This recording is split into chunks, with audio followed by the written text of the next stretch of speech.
Evolutionary.org podcast 532, Stephen the Mobster. And we're going to do bro science steroid myths. We're going to talk about 5 of them in this podcast. This is going to be part 2 episode. If you haven't checked out part 1, go check that one out. It was a fun one. And a lot of you out there loved the first one we did. So we're going to do another one. And then we're going to do another one after this. So let us know if you like these. We will definitely keep doing them. The first bro science myth is going to be you must pyramid up, down, / change steroids due to receptors getting used to it. So where did this myth come up from? We see a lot of this, even on shows. We see on, they talk about receptors, and you see a guy like clicking his fingers, and he's like this big meathead bodybuilder. He's got like 25% body fat, and he just lifts heavy weight. He has no concept of nutrition or how our body works. He just lifts a lot of weight, and he eats a lot of food, and he takes a bunch of steroids, and he thinks he's an expert. Well, he'll say, oh, yeah, you just change up the steroids you're using, run the steroid for 4 weeks, and change the steroid 4 weeks, and raise the dose 100 milligrams a week, then lower it back down, and all this other stuff. So people who say stuff like that, they just don't understand what really goes on. So the pyramiding up and down, look, you have esters that are attached to these steroids. The esters themselves are what pyramid the steroids in your body. So you manually pyramiding it up and down is not doing anything but throwing it off. So it makes more sense just to keep the dosage the same and allow the steroids to pyramid up as they build in your system and peak. And then once you come off, let it pyramid off on its own versus forcing it to pyramid off by lowering the dose. It's not going to make a difference. It's still going to need time to reach peak and reach off. Now, in terms of the receptor thing, the reason when you first run steroids, your first cycle or 2, it really hits you hard is because you aren't used to those androgen receptors, especially if you run steroids for the first time, you know, once you're in your late 20s, 30s, 40s, etc. But if you run steroids for the first time in your early 20s, you may not get as much of an effect because your hormones are already going crazy and your hormones in your body are already high. So that's why. It has nothing to do with your receptors getting used to the steroids. It's just that you get used to the androgens, that androgen pop that you first get. But over time, you're going to get used to it. It's just your mind gets used to it and your body gets used to it. So there's a lot of factors with homeostasis and all that other stuff. So, Monster, this is your topic. I'll let you take the floor on the rest of the segment on this topic. Why don't you educate people on this myth? So what happened, guys, is back in the day, and I've mentioned this on previous podcasts, I made a point of going out and buying 2 books from 2 very well-known British gurus, Mick Hart and the late Paul Borison, and reading their books. And we were kind of dealing with their experience rather than real actual science and properly done blood tests and so on and so forth. So the bro science, especially bro science for back in the day, and I'm talking about the 1980s and 1990s because I'm that old, was this idea that you pyramided up and tapered off as a way of reactivating or clearing out your receptors. But more than that, Steve, I think it was to do with the shutdown or the production of your natural testosterone. So the idea was, especially when you tapered off, was that you were kind of easing your way back in.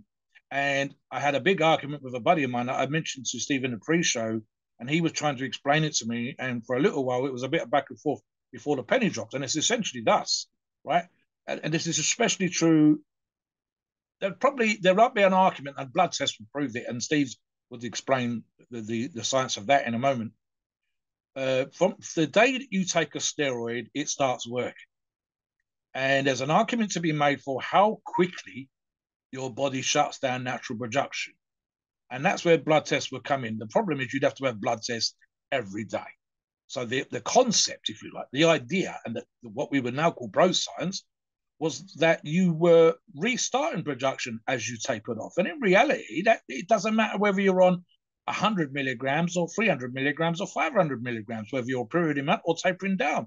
It needs to get to a point where your body sees it as being completely cleared out of the unnatural, injected or orally consumed steroids, and you, with products to help you with that thing, as we would recommend now, your body takes over and naturally starts producing testosterone. It has very, very little to do with deliberately pyramiding up and deliberately tapering off as a way of restarting things. That's not how it works. You literally need to have time off. You literally, as Steve said again, especially with a long-acting ester, it needs to clear out of your system. While it's having an effect on how you train, the amount of muscle, nitrogen retention, and so on and so forth that you took the steroid from to begin with, while it's doing that, your body's not naturally producing testosterone, or it's producing very, very little. And the pyramiding and tapering down, it kind of doesn't have any real science. It was just like a concept, an idea. It was, as we say, with this a bro science myth. And it took me a long time arguing with my buddy to get my head around a simple fact that if I take steroids on day one, it's already having an effect. I'm already affecting my natural production. It might, kick in for a day or two, Steve, but very, very quickly, this outside influence, the steroids I'm taking are going to affect my body very, very quickly. Production is going to slow down very, very quickly, and it's going to take that much longer to restart when I come off the cycle, when my body sees the steroid levels as so low that natural production begins again. And of course, this is just on the basis of without cruising and blasting or being on TRT, or especially on sports TRT. It's literally do a cycle, come off, do a PCT, have plenty of time off in between cycles, and so on and so forth. And this would assume, Steve, for example, with orals or short-acting esters, it's not the reality of the situation. Again, especially if you're using multiple drugs, multiple steroids, and as Steve said, with some specific steroids, they're designed to be in your body for a long time. And we've talked about in previous podcasts, in the case as an example of cypionate, 16 to 21 days after your last injection before you get down to the half-life. That still means there's some in your system. So what do we talk about at the end of a cycle? A minimum, quite often, especially based on the esters, of up to 2 weeks from the end of the cycle before you start your PCT, because you've still got steroids in your system. So pyramiding up, tapering down, and still having steroids on your system for 2 weeks. And that's only at half their active level, their half-life. It makes no sense, but it was a thing for the longest time. And again, as Steve says, we will see quote-unquote experts talking about this amount of time, tapering up, pyramiding. It makes no sense, Steve, especially if you're using multiple drugs. What is the longest acting steroid in there? How long is that still in your system? Steve, talk about the simple fact that to knock that science into a top hat and make it out for the bro science that it actually is. Blood tests will show you that there's still steroids in your system. Blood tests will show you that your natural testosterone is still suppressed. Talk to people about the science of the actual blood test and what it proves. Yeah, I mean, that's the thing about these bro science myths. A lot of them are busted because today we can get blood work done. Like you can go right now online and order blood work, print it out, and take it right now down to the lab and get blood work results the next day. So we can bust any myth now. Back then, they couldn't. Back then, they didn't have access to blood work as easy as we do today. Back then, you had to go to the doctor. You'd have to, get it on paper. Then he'd have to refer you to a specialist. And you have to go to a specialist, and specialists have to write it. And then you have to go in and get blood work done. So guys didn't go through all that. So none of these experts and these gurus that came out of the 80s and 90s, they don't know this stuff because they've never got blood work done. But now we have so much blood work. I have a whole thread on the forum, on the Evo forum. You can go and look at it. And it's like 2,000 or 3,000 pages of blood work from people over the years. And that's evidence right there that the bro scientists definitely have this one wrong. So next one, Mobster, is you need steroids to bodybuild, aka a bodybuilder, a pro bodybuilder got to where he is from steroid use and nothing else. So why don't you touch on this one first, and I'll follow up. In a way, Steve, it's not even that. It's kind of the idea, bro science-wise, that anyone who wants to bodybuild in any kind of semi-serious, amateurish way, never mind professional way, never mind competitive way, the only way that you can train is that you must take steroids. And we call this bro science because it's one of those things that someone will come up to in the gym or you'll sometimes see online.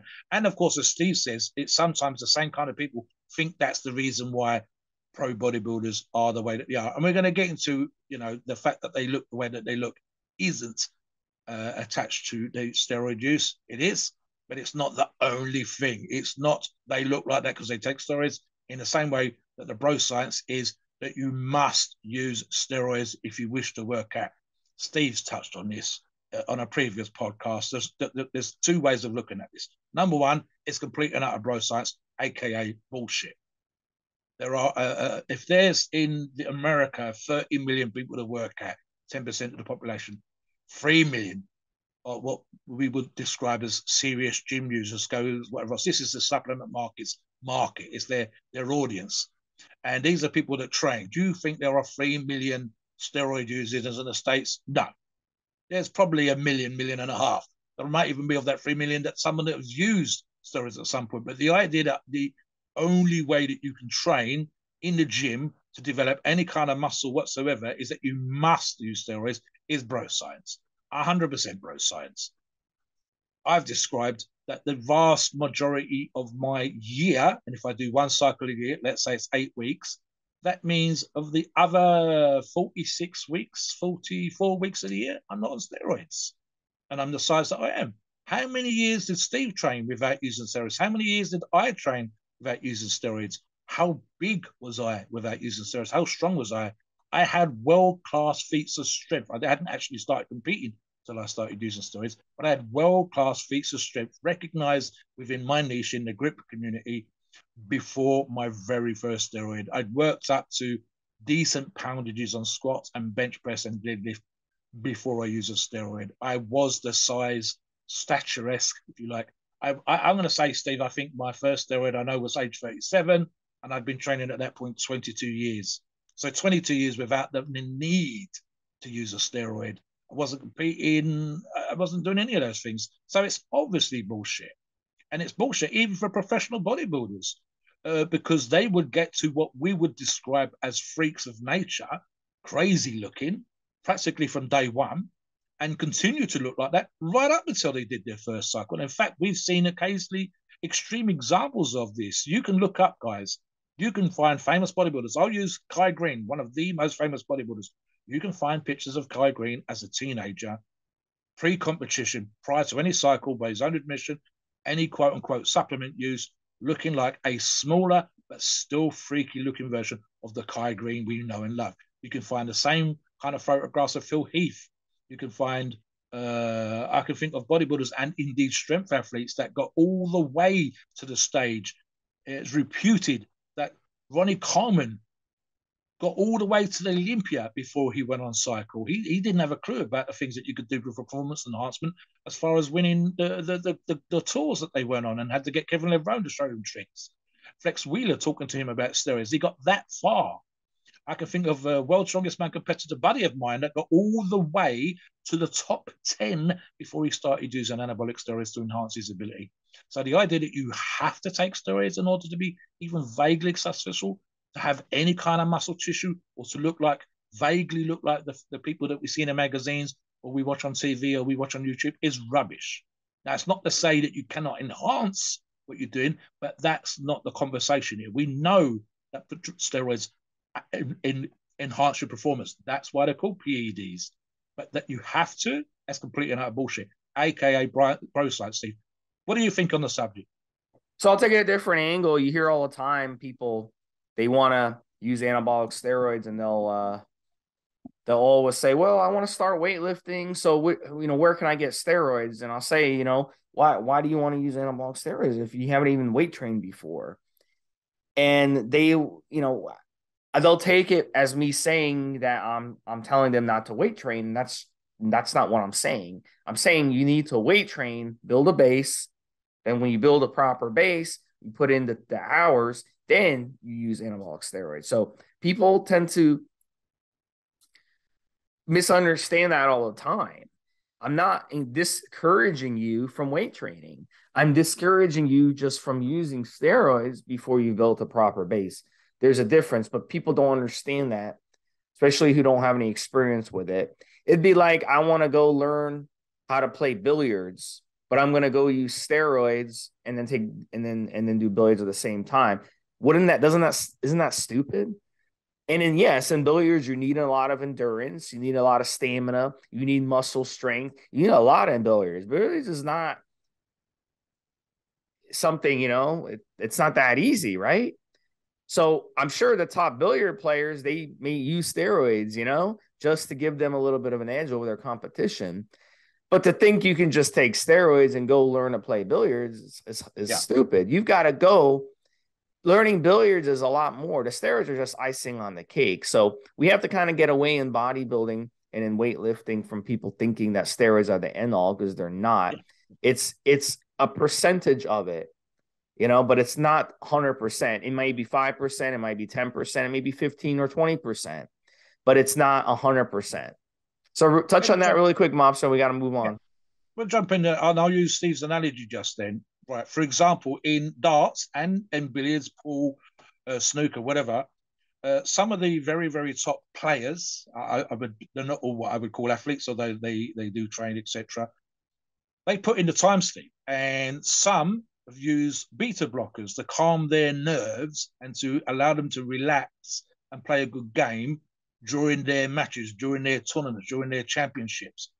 But the analogy that Steve uses is very, very good. So if I can't play snooker and I take a beta blocker, it doesn't automatically make me a good snooker player. And the reason why people sometimes think the drugs is a must is because they can't get their head round Steve and I and many of our listeners putting in the work. They can't get their head around the fact that our nutrition is better and that we've put our time under the bar, that we've trained our asses off before we use anabolics, before we use any performance enhancement. They cannot get their brain around that. They're, as far as they're concerned, the reason Steve's got a six-pack, the reason I'm the size of a house is because we use drugs. And they think they ignore my 22 years without drugs. They ignore Steve's fasting. They ignore the work that Steve puts in the gym to look the way that he does, and think the only reason he looks that way is because it's on drugs, and the only way Mobster's as big as he is because of drugs. And I was a big motherfucker before. I'm just a really, really big motherfucker now. And Steve was a smaller, more and as muscular version of what he is now. And now he's a bigger muscular version. But he was still putting in the work. He still had good nutrition. Right. The next subject we would like to talk about is running TRT based on how you feel. I'll let Steve start this one. Yeah, so we see this too on the forums. We'll have people come on here and they'll be like, I got problems, my doctors, I went to the doctor, I got blood work, my doctor said I have problems with this, doctors with problems with that, or I've been using an anti-aging clinic and they put me on a bunch of peptides, they put me on blood pressure medication, they put me on cholesterol medication, they put me on ACG, they put me on a bunch of drugs. And then I'm like, how much TRT are you using? Oh, I'm using 250 milligrams a week. I'm using 300 milligrams a week. So, and then you say, well, that's not a TRT dose. That's like a sports TRT dose. That's like a cycle. That's like running an actual steroid cycle dose. So, of course you're going to have these types of problems. Of course they're going to want to, on top of that, give you all these additional drugs. That's what they do. Anti-aging clinics, they make money by prescribing things to you and having you pay money for those things. That's a business. They're a for-profit business. They don't care about your long-term health. So, but then they'll say, well, I feel so much better on 250 or 300 milligrams or 200 milligrams. I feel so much better. Well, yeah, you feel so much better because you're running 2-3 times what your body should naturally produce in a neutral setting. So obviously, yeah, you're going to feel better. There's more androgen in your system. There's more estrogen in your system. There's more male hormones in your system. There's more DHT in your system. But the thing is, using TRT just to feel good isn't going to work long term, because now you're basically going to hammer your kidneys, your liver, your heart. You're going to hammer things. You're also going to hammer your pancreas long term too, because you're going to become more insulin resistant. When you abuse anabolic steroids, you become insulin resistant. When you use a TRT dose, a proper TRT dose, which is somewhere between 80, 90 milligrams up to 125 milligrams max per week. Then when you run that proper dose, that's where you should be. And then you got some guys on the forum who've been around the block, and they're really just really dumb. But they're the types that they're meatheads, but they don't think of themselves as meatheads. You know, they think that they're above meatheads, like better than meatheads. But no. They are meatheads. They are bro scientists themselves, because they'll come on and they'll say, well, if that person feels better on 250 milligrams a week, then they should take that dose. Well, then now you have to run an AI on top of that, because now your estrogen's out of control.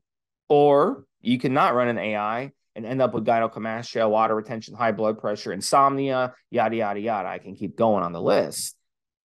So at the end of the day, proper TRT dose is what you need to replace the testosterone that you would naturally produce in a normal setting. That's the idea behind TRT. It's not to feel good on it. It's not to basically run steroids on it. Now you can blast and cruise, which is basically you can blast for say 10 weeks, 12 weeks at a higher dose, but then you'd have to go back to your proper cruising dose.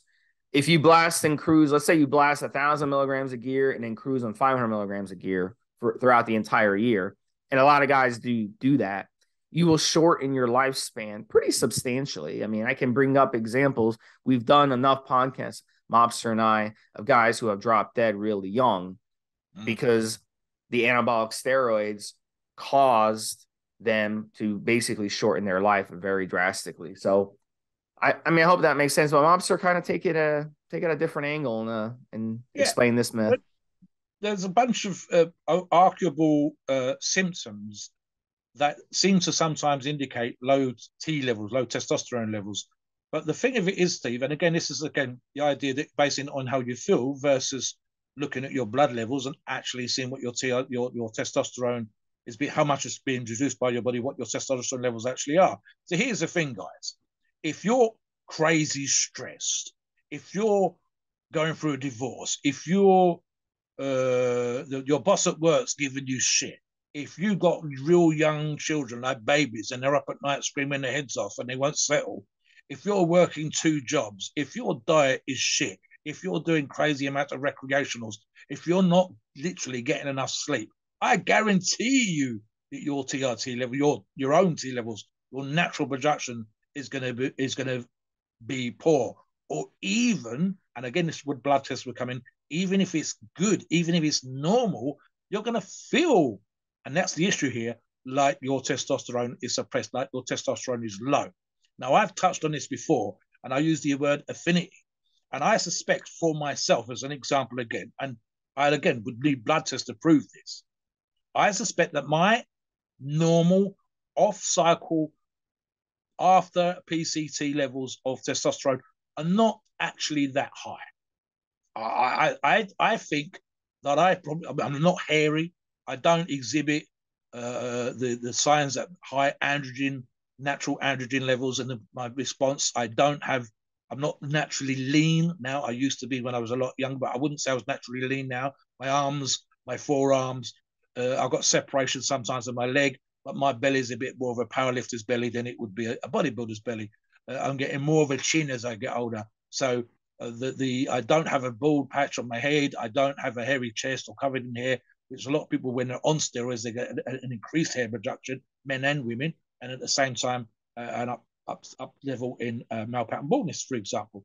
So I suspect my levels are kind of normal, and yet I am the size and the strength, etc., that I am. So I suspect for me, Steve, it's a question of never mind how I feel, it's how my body responds to, reacts to, and the affinity that I have for the levels of testosterone I got. So, and my life now is arguably less stressful. I don't do a day job. My diet is no argument for me. I can eat well if I want to. I know how to do that. I can train when I want to. I can train when the gyms are shut because I have stuff here. So arguably, I'm not doing a divorce. I haven't got young kids screaming their heads off. I haven't got a boss shouting at me. And again, all those things will affect how you feel, never regardless of what your actual levels are. So equally, you'll find guys out there, and we've seen these results. They've actually had their bloods tested, and a person will say, I thought my levels were low, but they're actually at the lower end. That's a big difference, guys, between the lower end, but still in normal range, and having someone feel like beating up dog shit with a high level, a high natural level. And in fact, here's another argument for you, Steve, in terms of what people think testosterone and the level should be.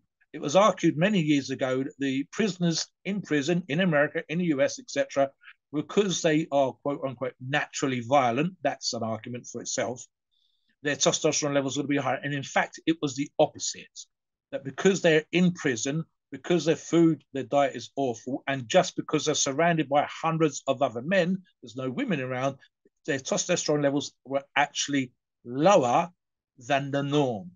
And that was right across the board, Steve. So the idea that you go on TRT based on how you feel, well, I could fix your stress levels. I could tell you to go to the gym. I could fix your diet. You can do a bunch of things. We've had guys come on the forums and say, I've got this, I've got that, I've got the other. And I'm going, well, stop doing those things then. Change your job.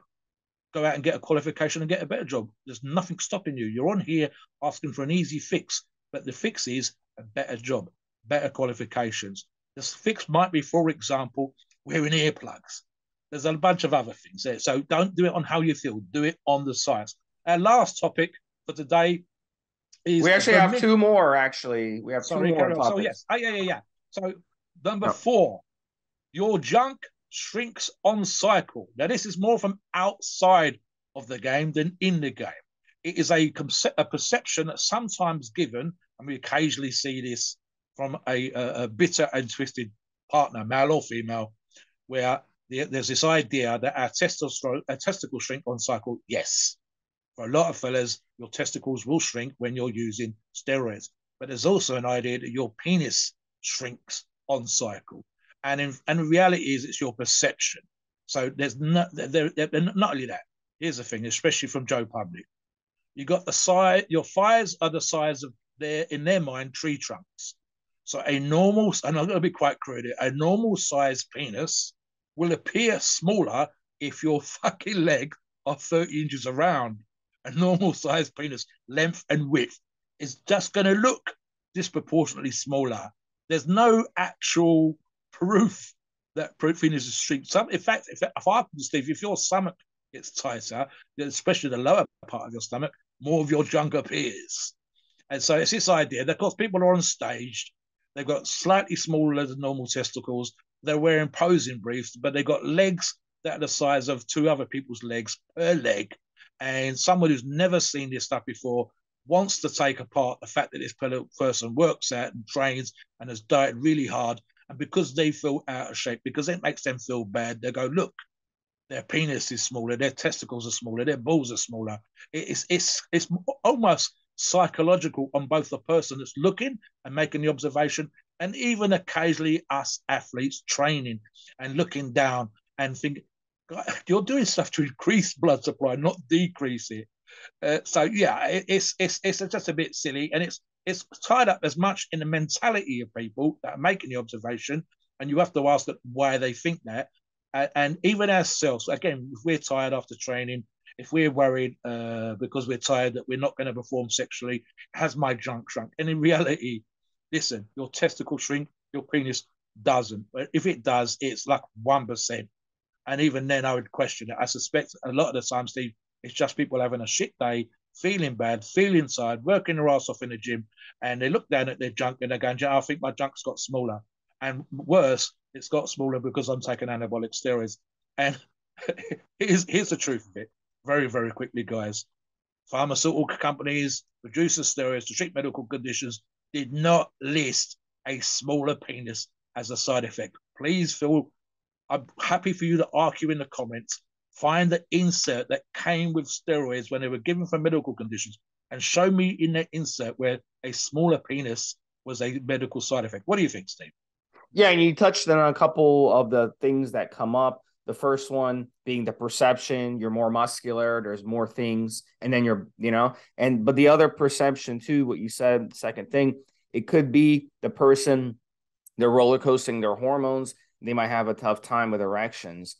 So that might be where that bro science perception came from. So maybe the girlfriend, they weren't able to get the guy up, and then she started telling her friends, yeah, he started using steroids and now his dick got smaller. Well, his dick didn't get smaller. It's just that he's lost his ability to produce an erection. So I think that, but now today you have all these dick drugs. So every source out there now, they sell dick drugs. So I think that bro science thing has kind of fell off. But then the third option is I used to, play a lot of poker back in the day. And let's say, I had a friend who I got to know, and she got around. And one of the things she told me was most muscular guys that she's done it with have had small penises. So there's a third thing of people who are obsessed with their bodies and obsessed with weightlifting and obsessed with using steroids. They are insecure because they have a tiny package. So it comes with the territory, on that one. And that there's definitely something in our brain that causes the insecurity that we have to go and weight train. And for me, it was always being that skinny kid and that short kid, and I always wanted to basically be as strong as the kids in PE, and that's why I got into fitness when I was 15 years old, and why I became obsessed with it by the time I got in my mid-20s. And that's why I started using steroids in my late 20s, because I wanted to take things to another level. So we all have a little bit of an insecurity. So that may tie into it. I think it's a combination of all three things, but it's kind of fallen off over time because, as Mobster said, the science obviously doesn't agree with that. So why don't we touch on the last one, Mobster? Roid rage. We'll definitely talk about this on a later episode. But why don't we hit roid rage a little bit? I think this one, the bro science on this one, is a little disingenuous because what happens is every time a wrestler or a boxer or something, they go into a they go into a rage and they do a lot of things. They kill their wife, they kill their kids, or they have domestic violence or something. Then they'll investigate and be like, oh, he was using steroids. Well, no shit. I mean, I'm pretty sure just about every wrestler and just about every boxer and just about every high-end athlete who's in a sport, MMA or something, that that has to be violent, they're going to use male hormones. They want to get more aggressive. So that's kind of where it ties in. But there's also 99% of those MMA fighters and 99% of those boxers and wrestlers who don't go around killing their kids and don't go around choking their wives, but they're also on steroids. So it's one of these things where that's where I think that bro size was kind of derived from. So, Mobster, why don't you touch on this one before we finish up? Right, so I'm thinking of Mr. Collins that does the legal muscles, and he's actually covered this in some detail. You have to remember, guys, he's defended a bunch of people, supplement companies, bodybuilders, and so on. And there is zero, and I mean zero, actual proof that a thing called roid rage exists. There are no actual studies. You could talk about the insecurity of a person. You could talk about, quite often, Stephen, examples where it has happened, where there's pre-existing anger management issues before steroids. The simple fact of the matter is that people, I mean, here's how it works, and this is what Steve said. Right, I said just now at the beginning of this podcast, if we argued some generic figure and we said 1 million people in America, and it's probably more than 1 million, these are some kind of performance enhancement. But if we said, just as an example, that there's 1 million steroid users in the United States right now, then why aren't they all out there committing murder? Why aren't they all out there committing domestic violence? Why aren't they all out there fighting their buddies in the gym? Why?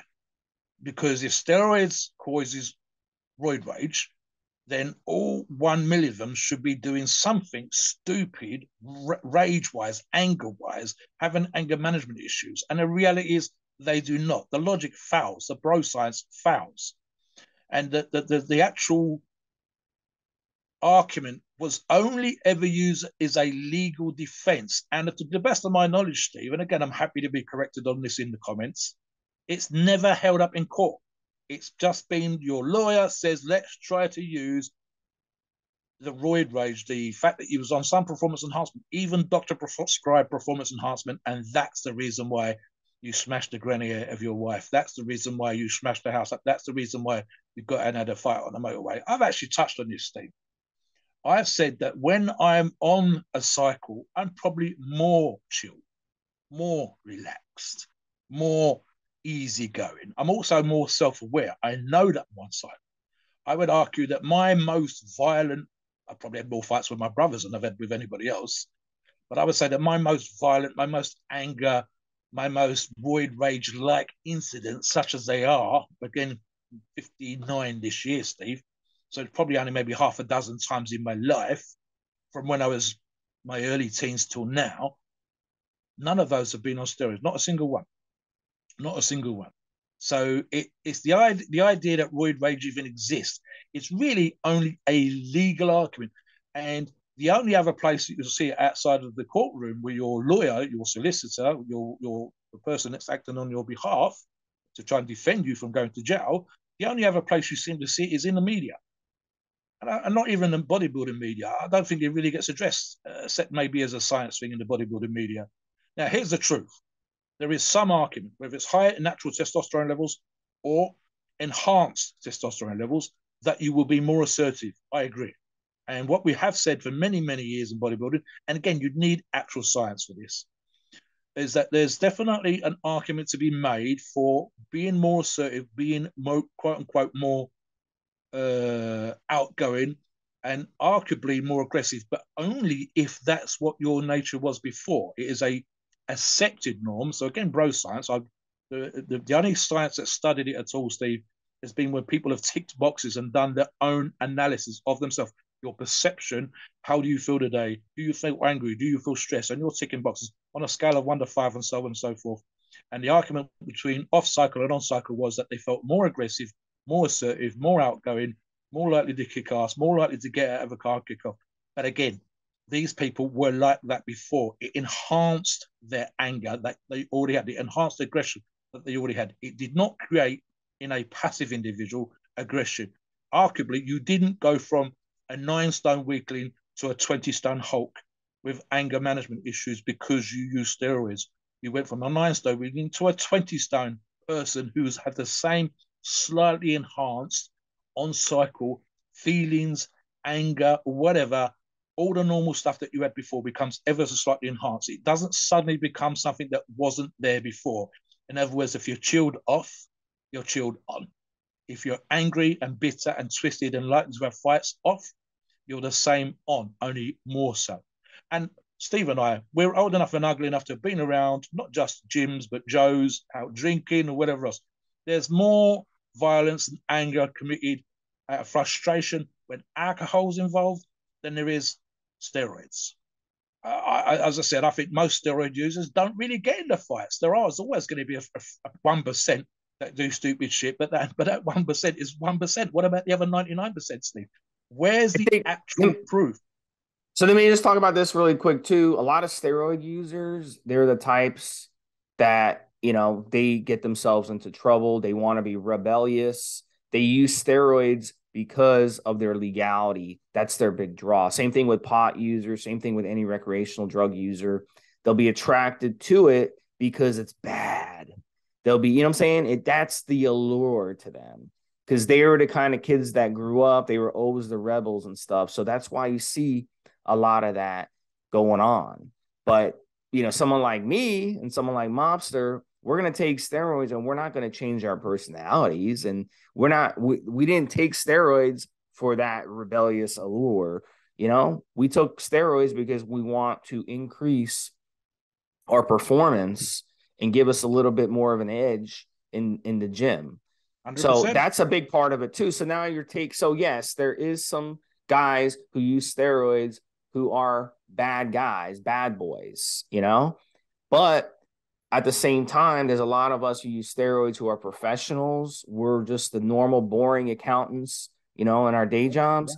Yeah. And then we just use steroids to give us a little edge in the gym. So it's important, but that's not fun. It's not fun for the media to report on the accountant that killed his wife. That's a little more, that's like a boring, maybe a Dateline segment. But the fun media thing that they'll talk about at the 6 o'clock news or 11 o'clock news where they want to get ratings, is they'll want Yes. to talk about the guy who's tatted up, who's got nose rings, who's got a mohawk, who rides a motorcycle, and who's a big guy, and he's got like tats all over his shoulders and stuff. And those are the guys, those bad boy look, that you see in the movies. They don't cast a guy like me to play a bad boy in a movie. They'll cast the guy who's big and tatted up and has got piercings everywhere and who has a mohawk and has green hair to play the bad guy in the movie. You see what I'm saying? So it's all a stereotypical thing, and it's more fun for the media to report on that. It's not fun to report on the boring accountant that that killed his wife, but even though it happens all the time as well. All right, Mobster. So I think that covers it. You want to take us in the disclaimer and finish up? Yeah, I'll just finish up here, Steve. If you don't know me and I don't speak to you, I'm that big motherfucker over there lifting weights or that big motherfucker walking around. If you talk to me, I'm probably one of the most sociable, too much talking people that you can meet in the gym, out in the street, out and about, in a pub, in any environment. So again, it's perception over reality is a feeling and perception over the science. I'd like to see it studied more, and certainly the perception what people have from self-analysis and from experts looking in from outside. It'd be interesting to see. Please note, we are not doctors and opinions are ours. It's our view and is based on our experience and views on the topic. Our podcast are for informational purposes and entertainment only. The freedom of speech and the First Amendment applies.